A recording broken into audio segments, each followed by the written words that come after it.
ಮಾಡಿಸ್ತಿದ್ವಿ. ಅಂದರೆ ಯಾಕೆ ಅಂದರೆ ಏನದು RCBದು.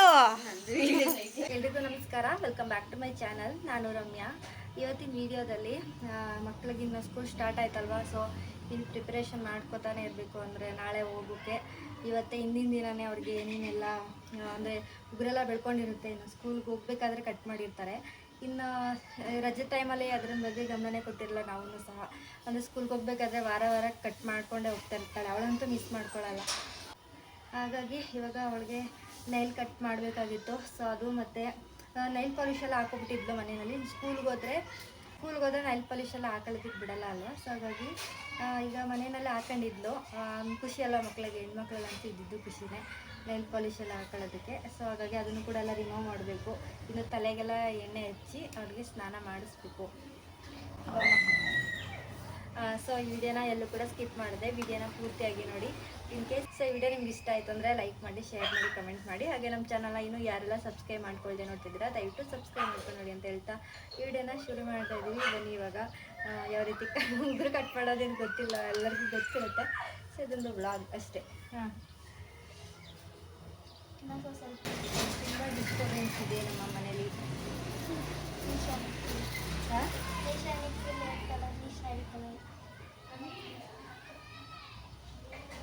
ಇನ್ನು ಉಗುರನ್ನ ಅಲ್ಲಿ ಇಲ್ಲಿ ಬಿಸಾಡಬಾರ್ದು. ಯಾರು ಓಡಾಡ್ದಿದ್ದ ಕಡೆ ಮಾತ್ರ ಇದನ್ನು ಎಸಿಬೇಕು. ಸುಮ್ಮನೆ ಪ್ರಾಬ್ಲಮ್ ಆಗುತ್ತೆ, ಹೊಟ್ಟೆಗೆ ಸೇರಿದ್ರೆ ಅದು ತುಂಬ ಕಷ್ಟ.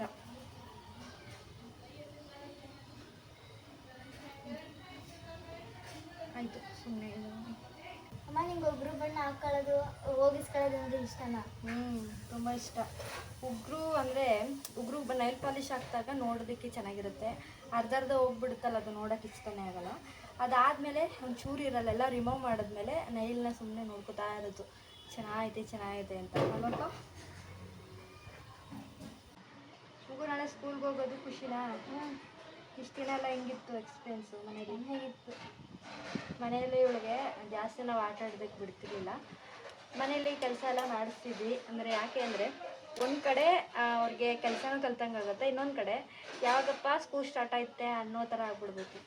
ಯಾಕಪ್ಪ ಅಂತಂದರೆ ಅವ್ರಿಗೆ ರಜೆ ಕೊಟ್ಟಿರೋದ್ರಿಂದ ಮನೆಯಲ್ಲೇ ಇರ್ತಿದ್ರು, ತುಂಬ ಆಟಗಳಾಡ್ತಿದ್ರು. ಹಾಗೆ ಫೋನ್ಗೆ ಮತ್ತು ಟಿವಿಗೆ ತುಂಬ ಎಡಿಕ್ಟ್ ಆಗಿಬಿಡ್ತಾಯಿದ್ರು. ಸೊ ಹಾಗಾಗಿ ಅವ್ರಿಗೂ ಕೂಡ ಟೈಮ್ ಪಾಸ್ ಆಗುತ್ತೆ, ಹಾಗೆ ಕೆಲಸನೂ ಕೂಡ ಕಲ್ತಂಗೆ ಆಗುತ್ತೆ ಅಂತೇಳಿ ಆದಷ್ಟು ನಾವು ಸಣ್ಣ ಪುಟ್ಟ ಕೆಲಸಗಳನ್ನ ಮಾಡಲಿಕ್ಕೆ ಕೊಡ್ತಾ ಇರ್ತಿದ್ವಿ. ಆವಾಗ ಅವ್ರಿಗೂ ಅನ್ನಿಸ್ತಾ ಇರುತ್ತೆ, ನಮ್ಗೆ ಯಾವಾಗ ಸ್ಕೂಲ್ ಸ್ಟಾರ್ಟ್ ಆಗುತ್ತೆ, ನಾವು ಯಾವಾಗ ಸ್ಕೂಲ್ಗೆ ಹೋಗ್ತೀವಿ ಅಂತೆಲ್ಲ. ಸೊ ಆಟ ಆಡ್ಕೊಂಡೇ ಇದ್ಬಿಟ್ರೆ ಮತ್ತು ಫೋನು ಟಿ ವಿ ನೋಡಿಕೊಂಡೇ ಇದ್ದರೆ ಅವ್ರಿಗೆ ಸ್ಕೂಲ್ ಮೇಲೆ ಗಮನನೇ ಬರೋದಿಲ್ಲ. ಸೊ ಹಾಗಾಗಿ ನಾವು ಆದಷ್ಟು ಅವ್ರಿಗೆ ಮನೆಯಲ್ಲೇ ಆದಷ್ಟು ಕೆಲಸಗಳನ್ನ ಮಾಡಿಸ್ತಾ ಇದ್ವಿ. ಸೊ ಅವ್ರಿಗೂ ಕೂಡ ಕೆಲಸ ಕಲ್ತಂಗಾಗುತ್ತೆ, ಹಾಗೆ ಸ್ಕೂಲ್ಗೂ ಹೋಗಬೇಕು ಅಂತ ಇಂಟ್ರೆಸ್ಟ್ ಬರುತ್ತೆ. ಆಟ ಆಡ್ಕೊಂಡಿದ್ಬಿಟ್ರೆ ಅವ್ರಿಗೆ ಸ್ಕೂಲು ಮತ್ತು ಓದೋದ್ರ ಮೇಲೆ ಗಮನನೇ ಇರೋದಿಲ್ಲ. ಸೊ ಹಾಗಾಗಿ ಹಾಕೊಂಡು ಹೋಗಂಗಿಲ್ಲಲ್ಲ. ಬಿಡು ಏನಿಲ್ಲ. ನೋಯ್ತೈತಾ? ಯಾಕೆ? ಏನಿಲ್ಲ.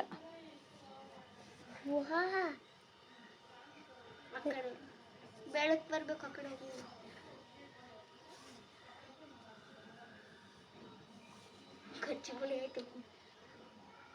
ನನ್ನ ಮಗಳಿಗೆ ಉಗುರು ಟಚ್ ಮಾಡಿದ್ರೇ ಕಚ್ಚುಗುಳಿ ಆಗುತ್ತಂತೆ ನೋಡಿ. ನನ್ನ ಕೈದು ಎಲ್ಲ ರಿಮೂವ್ ಆಯ್ತೈತೆ ನೋಡಿ. ಇಲ್ಲಿ ಹಾಕಲ್ ಕೊಡು ನೋಡಿ. ಇದು ರಿಮೂವ್ ಮಾಡೋದು, ನೈಲ್ ಪಾಲಿಶ್ ರಿಮೂವ್ ಮಾಡೋದು ತುಂಬ ಈಸಿಯಾಗಿ ರಿಮೂವ್ ಮಾಡ್ಕೋಬೋದು ಇದರಲ್ಲಿ. ನೋಡಿ ಈ ಥರ ಇರುತ್ತೆ. ಒಂದು ಸೆಕೆಂಡಲ್ಲೇ ನಾವು ರಿಮೂವ್ ಮಾಡ್ಕೊಡ್ಬೋದು. ಅಂದರೆ ಚೇಂಜ್ ಮಾಡ್ತಿರ್ತಾರೆ ನೋಡಿ ನೈಲ್ ಪಾಲಿಶ್ ಅಂಥವ್ರಿಗೆ ಇದು ಬೆಸ್ಟು.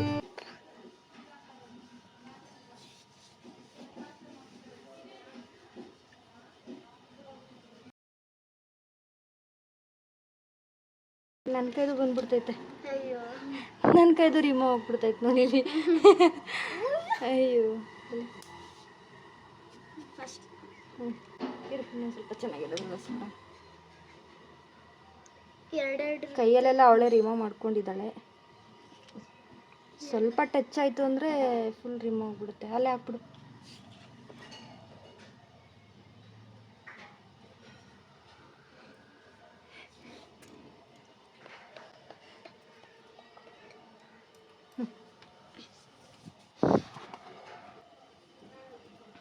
ಇನ್ನು ತಲೆಗೆ ಎಣ್ಣೆ ಎಲ್ಲ ಹಚ್ಬಿಟ್ಟು ಸ್ವಲ್ಪ ಹೊದ್ಬಿಟ್ಟು ಇನ್ನು ಸಂಜೆ ಸ್ನಾನ ಮಾಡಿಸ್ಬಿಟ್ರೆ ನಾಳೆ ಸ್ಕೂಲ್ಗೆ ಹೋಗೋಕೆ ಸರಿ ಹೋಗುತ್ತಲ್ವ.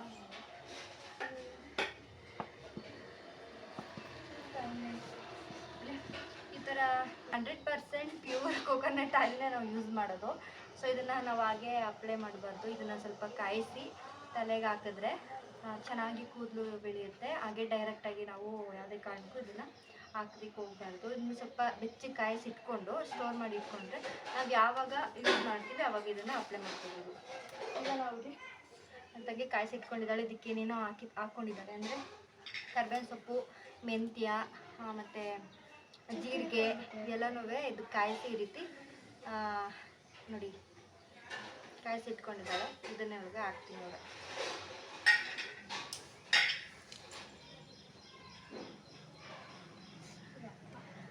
ಚೆನ್ನಾಗಿರುತ್ತೆ ಏನು ಚೆನ್ನಾಗಿರುತ್ತೆ. ಎಣ್ಣೆ ಹಾಕಿದ್ದೆ ಅದ್ದಿದ್ದೆ.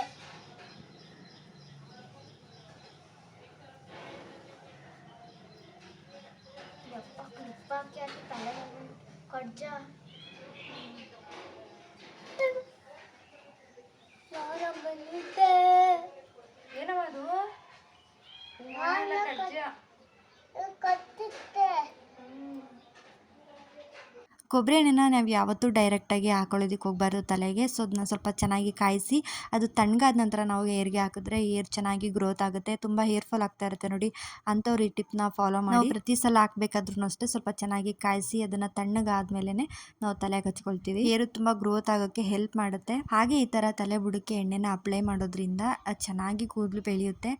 ನಾವು ಜಾಸ್ತಿ ಹೇರ್ಗೆ ಅಪ್ಲೈ ಮಾಡೋದಕ್ಕಿಂತ ಈ ರೀತಿ ಬುಡಕ್ಕೆ ನಾವು ಎಣ್ಣೆನ ಹಾಕೋದ್ರಿಂದ ಹೇರ್ ಗ್ರೋತ್ ಆಗೋಕ್ಕೆ ತುಂಬ ಅಂದರೆ ತುಂಬ ಹೆಲ್ಪ್ ಮಾಡುತ್ತೆ. ನಮ್ಮ ಅಜ್ಜಿ ಇದೇ ಥರ ನಮಗೆ ಎಣ್ಣೆನ ಹಚ್ಕೊಡ್ತಾ ಇದ್ರು. ಹಾಗೆ ಎಣ್ಣೆನ ಹಚ್ಚಿ ನಾವು ಚೆನ್ನಾಗಿ ಮಸಾಜ್ನ ಮಾಡಬೇಕಾಗುತ್ತೆ. ಆವಾಗ ಇನ್ನೂ ಚೆನ್ನಾಗಿ ಹೇರ್ ಗ್ರೋತ್ ಆಗೋದಕ್ಕೆ ತುಂಬ ಅಂದರೆ ತುಂಬ ಹೆಲ್ಪ್ ಆಗುತ್ತೆ. ಹಾಗೆ ನಾವು ಯಾವ ರೀತಿ ಎಣ್ಣೆನ ರೆಡಿ ಮಾಡಿ ಇಟ್ಕೊಂಡಿರ್ತೀವಿ ಅಂತ ನಿಮಗೆ ನೆಕ್ಸ್ಟ್ ವಿಡಿಯೋದಲ್ಲಿ ಅಂದರೆ ಮುಂಬರುವ ವಿಡಿಯೋಗಳಲ್ಲಿ ನಾನು ನಿಮ್ಮ ಜೊತೆ ಶೇರ್ ಮಾಡ್ಕೊಳ್ತೀನಿ. ತುಂಬ ಅಂದರೆ ತುಂಬ ಹೇರ್ ಫಾಲ್ ಆಗ್ತಾ ಇರುತ್ತೆ. ಅಂಥ ಟೈಮಲ್ಲಿ ಈ ರೀತಿಯಾಗಿ ನಾವು ಎಣ್ಣೆನ ಕಾಯಿಸಿ ಸ್ಟೋರ್ ಮಾಡಿ ಇಟ್ಕೊಂಡು ನಾವು ಯಾವಾಗ ಬೇಕಾದ್ರೂ ಕೂಡ ಹಚ್ಕೋಬೋದು ತಲೆಗೆ. ಸುಮ್ಮನೆ ಎಣ್ಣೆ ಹಾಕೊಳ್ಳೋದಲ್ಲ, ಎಣ್ಣೆ ಹಾಕಿದ ನಂತರ ಈ ರೀತಿ ತುಂಬ ಮಸಾಜ್ ಕೊಡಬೇಕು ತಲೆಗೆ. ಆವಾಗಲೇ ಅದು ಎಲ್ಲದಕ್ಕೂ ಕೂಡ ಸ್ಪ್ರೆಡ್ ಆಗಿ ಹೇರ್ ಗ್ರೋತ್ ಆಗೋದಕ್ಕೆ ತುಂಬಾ ಹೆಲ್ಪ್ ಮಾಡುತ್ತೆ. ಎಣ್ಣೆ ಹಾಕಿದ್ಮೇಲೆ ನಾವು ಆದಷ್ಟು ಮಸಾಜ್ ಕೊಡಬೇಕು. ಮಸಾಜ್ ಕೊಡಲಿಲ್ಲ ಅಂತಂದರೆ ಎಣ್ಣೆ ಹಾಕಿದ್ದೆ ವೇಸ್ಟ್ ಅಂತ ಅನಿಸುತ್ತೆ. ಸೊ ಹಾಗಾಗಿ ಈ ರೀತಿ ಚೆನ್ನಾಗಿ ಮಸಾಜ್ ಕೊಟ್ಟು ಸ್ವಲ್ಪ ಹೊತ್ತು ಇದನ್ನು ಗಟ್ಟಿಯಾಗಿ 1 ಗಂಟೆ ಹಾಕ್ಬಿಟ್ಟು ಅದಾದಮೇಲೆ 1 2 ಅವರ್ 3 ಅವರ್ ಆದಮೇಲೆ ಸ್ನಾನ ಮಾಡ್ಕೊಳ್ಳೋದ್ರೆ ಎಣ್ಣೆ ಚೆನ್ನಾಗಿ ಹಿಡ್ದಿರುತ್ತೆ. ಹಾಗೆ ನೀವೇನಾದರೂ ಹೊರಗಡೆ ಹೋಗಿ ಆಫೀಸ್ ಕೆಲಸ ಮಾಡೋರಾಗಿದ್ದರೆ ಅಂದರೆ 2 ಅವರ್ 3 ಅವರಲ್ಲೇ ಸ್ನಾನ ಮಾಡ್ಕೋಬೋದು. ಇಲ್ಲ ಅಂತಂದರೆ ಮನೆಯಲ್ಲೇ ಇರೋರಾದರೆ ಒಂದು ದಿನ 2 ದಿನ ಆದಮೇಲೆ ಸ್ನಾನ ಮಾಡಿಕೊಂಡ್ರು ಕೂಡ ನಡೆಯುತ್ತೆ. ನನ್ನ ತಂಗಿ ಯಾವಾಗಲೂ ಇದೇ ಥರ ಎಣ್ಣೆನ ಕಾಯಿಸಿ ಸ್ಟೋರ್ ಮಾಡಿ ಇಟ್ಕೊಂಡಿರ್ತಾಳೆ. ಎಷ್ಟೇ ಕೆಲಸ ಇದ್ರೂ ಸಹ ಅವಳಂತೂ ಬಿಡೋದಿಲ್ಲ. ಚೆನ್ನಾಗಿ ಅದನ್ನೆಲ್ಲ ಕಾಯಿಸಿ ಸ್ಟೋರ್ ಮಾಡಿ ಇಟ್ಕೊಂಡಿರ್ತಾರೆ. ಅದಕ್ಕೆ ಎಲ್ಲ ಖಾಲಿಯಾಗಿತ್ತು, ಮತ್ತೆ ಇವಾಗ ಕಾಯಿಸ್ಕೋಬೇಕು. ಕಾಯಿಸ್ಬೇಕಾದ್ರೆ ನಾನು ನಿಮ್ಮ ಜೊತೆ ಯಾವ ರೀತಿ ನಾವು ಎಣ್ಣೆನ ಕಾಯಿಸ್ಕೊತೀವಿ, ಅದಕ್ಕೆ ಏನೇನೆಲ್ಲ ಇಂಗ್ರೀಡಿಯೆಂಟ್ಸ್ ಹಾಕ್ತೀವಿ ಅಂತಲೂ ಕೂಡ ಹೇಳ್ತೀನಿ. ಹಾಗೆ ಇವಾಗ ನಮ್ಮ ಪಾಪನು ಕೂಡ ಎಣ್ಣೆನ ಹಾಕಿಸ್ಕೊಳ್ತಾ ಇದ್ದಾನೆ ನೋಡಿ. ಅವ್ನು ಯಾವತ್ತೂ ಎಣ್ಣೆ ಹಾಕಿಸ್ಕೊಳ್ಳೋದಕ್ಕೆ ಇಷ್ಟಪಡೋದಿಲ್ಲ. ಎಣ್ಣೆ ಅಂದ್ರೇ ತುಂಬಾ ಅಳ್ತಿರ್ತಾನೆ ಹಾಕಿಸ್ಕೊಳ್ಳೋದಕ್ಕೆ. ಆದರೆ ಅಕ್ಕ ಹಾಕಿಸ್ಕೊಂಡಿದ್ದಾಳಲ್ವ, ಸೊ ಹಾಗೆ ನಾವು ಕೂಡ ಹಾಕಿಸ್ಕೊಂಡಿದ್ದಾನೆ. ಅಷ್ಟರಲ್ಲಿ ಇವಾಗ ನನ್ನ ತಂಗಿ ಸ್ನ್ಯಾಕ್ಸ್ ಮಾಡಿದ್ಲು. ತುಂಬ ಚೆನ್ನಾಗಿರುತ್ತೆ ಇದು, ಅಂದರೆ ಆಲೂಗೆಡ್ಡೆಯಿಂದ ಮಾಡೋದು ಸೂಪರಾಗಿರುತ್ತೆ. ಹಾಗೆ ಟೊಮೆಟೊ ಸಾಸ್ ಅಷ್ಟೇ ಮನೆಯಲ್ಲೇ ಮಾಡಿದ್ದು, ಸೇಮ್ ಅಂಗಡಿಯಿಂದ ತಂದಷ್ಟೇ ಚೆನ್ನಾಗಿರುತ್ತೆ. ನಾವೇ ಮನೆಯಲ್ಲಿ ಹೆಲ್ತಿ ಹಾಕಿ ಮಾಡ್ಕೋಬೋದು ಅಲ್ವಾ. ನಿಮ್ಗೇನಾದರೂ ಈ ರೆಸಿಪಿ ಬೇಕು ಅಂತ ಹೇಳಿದ್ರೆ ಕಮೆಂಟ್ ಬಾಕ್ಸಲ್ಲಿ ತಿಳಿಸಿ, ಖಂಡಿತ ನಾನು ನೆಕ್ಸ್ಟ್ ವಿಡಿಯೋದಲ್ಲಿ ಶೇರ್ ಮಾಡ್ತೀನಿ. ಹಾಗೆ ಇನ್ನು ಮಕ್ಕಳಿಗೆ ಸ್ಕೂಲ್ ಬೇರೆ ಸ್ಟಾರ್ಟ್ ಆಗ್ತಿದೆ ಅಲ್ವಾ, ಇನ್ನೂ ಸ್ಕೂಲ್ಗೆ ಹೊರಟೋಗ್ತಾರೆ. ನಮಗೂ ಕೂಡ ಬೇಜಾರಾಗುತ್ತೆ. ಈ ಸಲ ಮಾತ್ರ ಮಕ್ಕಳು ಮನೇಲಿ ಇದ್ರು ಅಂತಲೇ ಅನ್ನಿಸ್ಕೊಳ್ಳಿಲ್ಲ. ಸೈಲೆಂಟಾಗಿ ಅವ್ರ ಪಾಡಾಗ ಅವ್ರು ಆಟ ಆಡಿಕೊಂಡು ಏನೋ ಅವ್ರ ಕೆಲಸ ಏನಿದೆ ಅದನ್ನು ಮಾಡ್ಕೊಳ್ತಾ ಇದ್ರು. ನಿಜವಾಗ್ಲೂ ನಮಗಂತೂ ಇವಾಗ ಸ್ಕೂಲ್ಗೆ ಹೋಗ್ತಿದ್ದಾರೆ ಅಂದರೆ ನಿಜ ಬೇಜಾರಾಗುತ್ತೆ. ಇಷ್ಟು ದಿನ ಮನೆಯಲ್ಲೇ ಇದ್ರು, ನಮಗೂ ಕೂಡ ಹೆಲ್ಪ್ ಮಾಡ್ಕೊಡ್ತಾ ಇದ್ರು, ಸಣ್ಣ ಪುಟ್ಟ ಕೆಲಸಗಳನ್ನೆಲ್ಲ ಮಾಡ್ಕೊಳ್ತಾ. ಇನ್ನು ಅವರು ಮನೇಲಿ ಇದ್ರು ಅಂತ ಈ ರೀತಿ ಎಲ್ಲ ಸ್ನ್ಯಾಕ್ಸ್ ಎಲ್ಲ ಮಾಡಿ ಕೊಡ್ತಾ ಇದ್ವಿ. ಅವರು ತಿಂತಾ ಇದ್ರು ಖುಷಿಯಿಂದ. ಸೊ ಇನ್ನು ಸ್ಕೂಲ್ ಸ್ಟಾರ್ಟ್ ಆದಮೇಲೆ ಎಲ್ಲರೂ ಬ್ಯುಸಿ ಆಗಿಬಿಡ್ತೀವಿ. ಸೊ ಹಾಗಾಗಿ ಇನ್ನು ನನ್ನ ಫ್ರೆಂಡ್ ಒಬ್ಬರು ಕೇಳಿದ್ರು ಇನ್ಸ್ಟಾಗ್ರಾಮ್ಗೆ, ಅಂದರೆ ಯೂಟ್ಯೂಬ್ ಡೈರೆಕ್ಟ್ ಲಿಂಕನ್ನು ಯಾವ ರೀತಿ ಹಾಕೋದು ಅಂತ. ಸೊ ಅದನ್ನು ನಿಮ್ಮ ಜೊತೆ ಶೇರ್ ಮಾಡ್ತಾ ಇದ್ದೀನಿ. ಫಸ್ಟು ನಾವು ಯಾವ ವಿಡಿಯೋನ ಹಾಕ್ತೀವಿ ಇನ್ಸ್ಟಾಗ್ರಾಮ್ಗೆ ಅದನ್ನು ನಾವು ಕಾಪಿ ಮಾಡ್ಕೋಬೇಕು. ಅದಾದಮೇಲೆ ಇನ್ಸ್ಟಾಗ್ರಾಮ್ಗೆ ಹೋಗಿ ಮಾಡಿ ಸ್ಟೋರಿಗೆ ಹೋಗಿ ನೋಡಿ, ಇಲ್ಲಿ ಇದೈತಲ್ವಾ ಅಂತ ಐತೆ ನೋಡಿ, ಇದ್ರ ಮೇಲೆ ಕ್ಲಿಕ್ ಮಾಡಿ. ಇಲ್ಲಿ ನೋಡಿ, ಇಲ್ಲೊಂಥರ ಸಿಂಬಲ್ ಕಾಣಿಸ್ತಿದೆ ನೋಡಿ, ಇದ್ರ ಮೇಲೆ ಕ್ಲಿಕ್ ಮಾಡಿ. ಅದಾದಮೇಲೆ ನೋಡಿ ಇಲ್ಲಿ ಲಿಂಕ್ ಅಂತ ಐತೆ ನೋಡಿ, ಇಲ್ಲಿ ಲಿಂಕ್ ಮೇಲೆ ಕ್ಲಿಕ್ ಮಾಡಿ. ಲಿಂಕ್ ಕ್ಲಿಕ್ ಮಾಡಿದ್ರೆ ಇಲ್ಲಿ ಕಾಪಿ ಮಾಡಿರ್ತೀವಲ್ಲ ಅದನ್ನು ಇಲ್ಲಿ ಪೇಸ್ಟ್ ಮಾಡಿ ಡನ್ ಕೊಡಿ. ಡನ್ ಆದಮೇಲೆ ಬಂದಿಲ್ಲಿ ಕೂತ್ಕೊಳ್ಳುತ್ತೆ. ನಿಮಗೆ ಫೋಟೋ ಬೇಕಲ್ವಾ, ನೋಡಿ ಇಲ್ಲಿ ಫೋಟೋ ಐತೆ. ಫೋಟೋ ಮೇಲೆ ಕ್ಲಿಕ್ ಮಾಡಿ.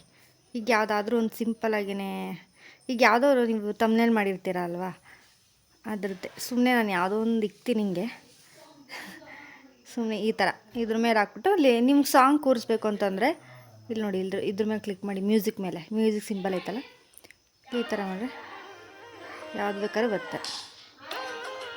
ಇದರಿಂದ ಏನು ಬೆನಿಫಿಟ್ಸ್ ಅಂದರೆ, ನಾವು ಯೂಟ್ಯೂಬಲ್ಲಿ ಏನಾದರೂ ವೀಡಿಯೋ ಮಾಡಿರ್ತೀವ, ನಾವು ಇನ್ಸ್ಟಾಗ್ರಾಮಲ್ಲಿ ಈ ರೀತಿ ಶೇರ್ ಮಾಡಿದ್ರೆ ವೈರಲ್ ಆಗೋ ಚಾನ್ಸಸ್ ಇರುತ್ತೆ, ಹಾಗಾಗಿ ಈ ರೀತಿ ಮಾಡ್ಬೋದು. ಆದಮೇಲೆ ಸೇವ್ ಕೊಡಿ ಅಷ್ಟೇ. ನನಗೆ ನನ್ನ ಫ್ರೆಂಡ್ ಕೇಳಿದರು, ಅದಕ್ಕೋಸ್ಕರ ಈ ವಿಡಿಯೋನ ನಿಮ್ಮ ಜೊತೆನೂ ಕೂಡ ಶೇರ್ ಮಾಡ್ತಾಯಿದ್ದೀನಿ, ಎಲ್ರಿಗೂ ಕೂಡ ಗೊತ್ತಿಲ್ಲದವ್ರಿಗೆ ಗೊತ್ತಾಗಲಿ ಅಂತೇಳಿ. ಹಾಗೆ ಇವತ್ತು ನನ್ನ ಮಗಳಿಗೆ ಸ್ಕೂಲ್ ಸ್ಟಾರ್ಟ್ ಆಯಿತು. ಸೊ ಇವಳು ಕೂಡ ಇವತ್ತು ಎದ್ದು ರೆಡಿ ಆಗಲಿ ಅಂತೇಳಿ ಬೇಗ ಎದ್ದೇಳಿಸ್ತಾ ಇದ್ದೀನಿ. ಪಾಪ ಇಷ್ಟು ದಿನ ಲೇಟಾಗಿ ಎದ್ದೇಳ್ತಾ ಇದ್ಲು, ಇನ್ನು ಸ್ಕೂಲ್ ಸ್ಟಾರ್ಟ್ ಆಯಿತು, ಇನ್ನು ಬೇಗ ಎದ್ದೇಳಬೇಕು. ಇದೇ ಅಲ್ವಾ ನಮ್ಮ ರುಟೀನು. ಇನ್ಮೇಲೆ ಅಂದರೆ ಲೈಫ್ ಚೇಂಜ್ ಆಗ್ತಾ ಇರುತ್ತೆ. ಇಷ್ಟು ದಿನವೇ ಬೇರೆ ಥರ ಇತ್ತು, ಇನ್ಮೇಲೆ ಬೇರೆ ಥರ ಇರುತ್ತೆ ಲೈಫು. ಸೊ ಹಾಗಾಗಿ ಅಂದರೆ ಇವಳದು ಬೇರೆ ಸ್ಕೂಲ್ ಹಾಕಿರೋದ್ರಿಂದ ಇವಾಗ ಯೂನಿಫಾರ್ಮ್ ಕೊಟ್ಟಿರಲಿಲ್ಲ, ಹಾಗಾಗಿ ಕಲರ್ ಬಟ್ಟೆನೇ ಹಾಕಿದ್ದೆ. ಹಾಗೆ ಹೂವು ಕೂಡ ಮುಡಿಸ್ದೆ, ಆದರೆ ಹೂವು ಮುಡಿಸ್ಕೋಬೇಕೇನೋ ಗೊತ್ತಿಲ್ಲ, ಹಾಗಾಗಿ ಡೌಟ್ ಮೇಲೆ ಮುಡಿಸ್ದೆ. ಅದಾದಮೇಲೆ ಅವ್ರ ಅಪ್ಪ ಬೇಡ ತೆಗೆದುಬಿಡು ಅಂತ ಹೇಳಿದ್ರು. ಸುಮ್ಮನೆ ಯಾಕೆ, ಹೊಸ ಸ್ಕೂಲ್ ಬೇರೆ ಅಲ್ವಾ, ಏನಾದರೂ ಅಂದರೆ ಮಗು ಬೇಜಾರು ಮಾಡ್ಕೋತಾಳೆ ಅಂತೇಳಿ ಆಮೇಲೆ ತೆಗೆದುಬಿಟ್ಟೆ. ಇವಾಗ ಪೂಜೆ ಮಾಡ್ತಾ ಇದ್ದಾಳೆ, ಫಸ್ಟ್ ಟೈಮ್ ಸ್ಕೂಲ್ ಹೋಗ್ತಾ ಇರೋದು. ಸರಸ್ವತಿ ದೇವಿ ಎಲ್ಲ ಮಕ್ಳಿಗೂ ಕೂಡ ವಿದ್ಯಾ ಬುದ್ಧಿ ಕೊಟ್ಟು ಎಲ್ರಿಗೂ ಒಳ್ಳೇದು ಮಾಡಲಿ ಅಂತ ಕೇಳ್ಕೊತೀನಿ. ನಾವು ತಂದೆ ತಾಯಿ ಆಗಿರೋರು ಮಕ್ಳಿಗೆ ಏನು ಕೊಡ್ತೀವೋ ಬಿಡ್ತೀವೋ ಅದು ಬೇರೆ ವಿಷಯ. ಅಂದರೆ ಆಸ್ತಿ ಅಂತಸ್ತು ಏನೂ ಸಹ ಅವ್ರು ಉಳಿಸ್ಕೋತಾರೋ ಬಿಡ್ತಾರೋ ಅವ್ರಿಗೆ ಬಿಟ್ಟಿದ್ದು. ಆದರೆ ನಾವು ವಿದ್ಯಾ ಬುದ್ಧಿ ಕೊಡ್ತೀವಿ ನೋಡಿ, ಅದು ಅವರು ಲೈಫ್ ಲಾಂಗ್ ಇರುತ್ತೆ. ಅದನ್ನು ಯಾರನ್ನು ಕೂಡ ಕಸಿಯೋದಕ್ಕಾಗಲ್ಲ. ಅವ್ರಿಗೆ ಹಣ ಆಸ್ತಿ ಇದ್ರೂ ಸಹ, ಏನೇ ಒಂದು ಅವರು ಪ್ರಾಪರ್ಟಿ ಇದ್ರೂ ಸಹ ಯಾರಾದರೂ ಬಂದು ಅದನ್ನು ಕದ್ಬಿಡ್ಬೋದು, ಮತ್ತೊಂದು ಏನೋ ಒಂದು ಆಗ್ಬೋದು.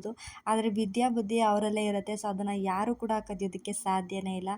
ಇನ್ನು ನನ್ನ ತಂಗಿ ನನ್ನ ಮಗಳಿಗೆ ಸ್ವೀಟ್ ಇಷ್ಟ ಅಂತೇಳಿ ಇವತ್ತು ಶಾವಿಗೆ ಪಾಯಸ ಮಾಡಿ ಟೊಮೆಟೊ ಬಾತು ಮಾಡಿದ್ಲು. ಅವಳಿಗೆ ತುಂಬ ಇಷ್ಟ ಟೊಮೆಟೊ ಬಾತು ಅಂತಂದರೆ. ಸೊ ಮೊದಲನೇ ಸಲ ಸ್ಕೂಲ್ಗೆ ಹೋಗ್ತಿದ್ದಾಳೆ ಅಲ್ವಾ, ಇವಳಿಗೂ ಕೂಡ ಫೀಲಿಂಗ್ ಇತ್ತು, ಪಾಪು ಜೊತೆಲೇ ಇದ್ಲು ಇಷ್ಟು ದಿನ, ಇವಾಗ ಸ್ಕೂಲ್ಗೆ ಹೋಗ್ತಿದ್ದಾಳೆ ಅಂತೇಳಿ ಏನೋ ಒಂಥರ ಬೇಜಾರಾಗಿತ್ತು. ಹಾಗೆ ಇಷ್ಟು ದಿನ ನಮ್ಮ ಜೊತೆನೇ ಆಟ ಆಡ್ಕೊಂಡು ಕಣ್ಮುಂದೆ ಓಡಾಡ್ಕೊಂಡಿದ್ಲು, ಇವಾಗ ಸ್ಕೂಲ್ಗೆ ಹೋಗ್ತಿದ್ದಾಳಲ್ಲ, ಸ್ವಲ್ಪ ಫೀಲಿಂಗ್ ಇದ್ದೇ ಇರುತ್ತೆ. ಇನ್ನು ನನ್ನ ಮಗಳಿಗೆ ಲಂಚ್ ಬಾಕ್ಸು ಎಲ್ಲ ರೆಡಿ ಮಾಡಿ ಅವಳು ಕೂಡ ಹೊರಟ್ಲು. ಸೊ ಏನೋ ಒಂಥರ ಇವತ್ತು ಡೇ ಚೆನ್ನಾಗಿತ್ತು. ಆದರೆ ಮಗು ಇಷ್ಟು ದಿನ ನಮ್ಮ ಜೊತೆ ಇದ್ಲು, ಇವಾಗ ಸ್ಕೂಲ್ಗೆ ಹೋಗ್ತಾ ಇದ್ದಾಳೆ, ಏನೋ ಒಂಥರ ಫೀಲ್ ಆಗ್ತಿತ್ತು. ನನಗಂತೂ ಅವಳನ್ನ ಮದುವೆಗೆ ಮಾಡಿ ಕಳಿಸಿದಷ್ಟು ಫೀಲ್ ಆಗ್ತಾಯಿತ್ತು. ಸೊ ನಿಜ, ಮಕ್ಕಳು ಮನೇಲಿದ್ದಾಗ ಏನಿಷ್ಟು ಗಲಾಟೆ ಮಾಡ್ತಾರೆ, ಯಾವಾಗಪ್ಪ ಸ್ಕೂಲ್ಗೆ ಹೋಗ್ತಾರೆ ಅನ್ನಿಸ್ತಿರುತ್ತೆ. ಸೊ ಅವರು ಸ್ಕೂಲ್ಗೆ ಹೋದಾಗ ಬೇಜಾರಾಗುತ್ತೆ, ಇವ್ರ ಮನೆಯಲ್ಲಿ ಮಕ್ಕಳು ಎಷ್ಟು ಚೆನ್ನಾಗಿ ಆಟ ಆಡ್ಕೊಂಡಿದ್ರು ನಮ್ಮ ಮುಂದೆ ಅಂತೆಲ್ಲ ಫೀಲ್ ಆಗ್ತಾ ಇರುತ್ತೆ. ಸೊ ಹಾಗಾಗಿ ಇವಾಗ ನನ್ನ ಮಗಳು ಕೂಡ ಹೊರಟ್ಲು. ಅಂದರೆ ಸ್ಕೂಲ್ಗೆ ಹೋಗೋದೇನು ವೀಡಿಯೋ ಮಾಡಲಿಲ್ಲ, ನಮ್ಮ ಮನೆಯವ್ರಿಗೂ ತುಂಬ ಕೆಲಸ ಇರುತ್ತೆ. ಸೊ ಹಾಗಾಗಿ ಅವರು ತಕ್ಷಣ ಅಲ್ಲಿ ಬಿಟ್ಟು ಬಂದುಬಿಟ್ರು. ಆಮೇಲೆ ತುಂಬ ರಶ್ ಇದ್ರಂತೆ, ಸೊ ಹಾಗಾಗಿ ಅವರು ಕೂಡ ವೀಡಿಯೋ ಮಾಡ್ಕೊಳ್ಳೋದಕ್ಕಾಗಲಿಲ್ಲ. ಇನ್ನು ಇವರು ಕೂಡ ಹೋದರು. ಇನ್ನು ನಮ್ಮ ಪಾಪುಗೆ ಕೇಕ್ ಅಂದರೆ ತುಂಬ ಇಷ್ಟ. ಅವನಿಗೆ ಯಾವಾಗಲೂ ಕೇಕ್ ನೋಡಿದ್ರೆ ಹ್ಯಾಪಿ ಬರ್ಡೇ ಅಂತ ಹೇಳ್ತಿರ್ತಾನೆ. ಹಾಗಾಗಿ ಅವರಪ್ಪ ಕೇಕ್ ತಂದಿದ್ರು, ಅದಕ್ಕೆ ಚಾಕು ಇಟ್ಕೊಂಡು ಅವನು ಇವಾಗ ಕೇಕ್ ಕಟ್ ಮಾಡ್ತೀನಿ ಹ್ಯಾಪಿ ಬರ್ಡೇ ಅಂತೇಳಿ ಇವಾಗ ಸುಮ್ಮನೆ ಹಾಗೆ ಇದು ಮಾಡ್ತಿರ್ತಾನೆ. ಹಿಂಗೆ ಅಕ್ಕ ಹೋಗಿದ್ದು ಫೀಲಿಂಗ್ ಬೇರೆ ಇದೆ ಅವನಿಗೆ. ಇನ್ನು ಅಕ್ಕ ಜೊತೆಲೇ ಇದ್ಲಲ್ವ, ಆಟ ಆಡ್ಕೊಂಡು ಜೊತೆಲೇ ಇರ್ತಾ ಇದ್ಲು, ಅಕ್ಕ ಹೋಗಿದ್ದು ಫೀಲಿಂಗ್ ಇತ್ತು. ಸೊ ಹಾಗಾಗಿ ನಾನು ನನ್ನ ತಂಗಿ ಅವನ ಜೊತೆ ಸ್ವಲ್ಪ ಟೈಮ್ ಸ್ಪೆಂಡ್ ಮಾಡೋಣ ಅಂತ ಅವನ ಜೊತೆ ಕೂತಿದ್ವಿ. ಇನ್ನು ನನ್ನ ಮಗಳು ಸಂಜೆ ಬಂದು ಏನೇನೆಲ್ಲ ಹೇಳ್ಕೊಟ್ಟು ಕೇಳೋಣ ಬನ್ನಿ. ಇವತ್ತು ಏನು ಮರ್ಸಿದ್ರಿ ಇವತ್ತು? ಫಸ್ಟ್ ಒನ್ ಲೆಟರ್ ಮಾಡಕ್ಕೆ ಹೇಳಿದ್ರು. First one, I am in your school, I am feeling good, this school is feeling good, I like my class teacher, I like this class, social science, my holiday, my summer vacation starts from the journey to my auntie's house and I went to Mysore GRS Fantasy Park, then I will play with my friends, there are lot of fun with my cousins, then I visit to Hannur and I went to temples. ಅಷ್ಟೇನಾ? ಇಷ್ಟು ಬರ್ತಿದ್ರೆ ಇವತ್ತು? ಅವ್ರು ಬರ್ತಿರೋದಲ್ಲ, ಅವ್ರಿಗೆ ಬರೆಯಕ್ಕೆ ಕೇಳಿದ್ದು, ರಜದಲ್ಲಿ ಏನು ಮಾಡಿದೆ ಅಂತ ಕೇಳವ್ರೆ, ಅದನ್ನ ಬರ್ದಿರೋದಷ್ಟೇ. ಏನದು?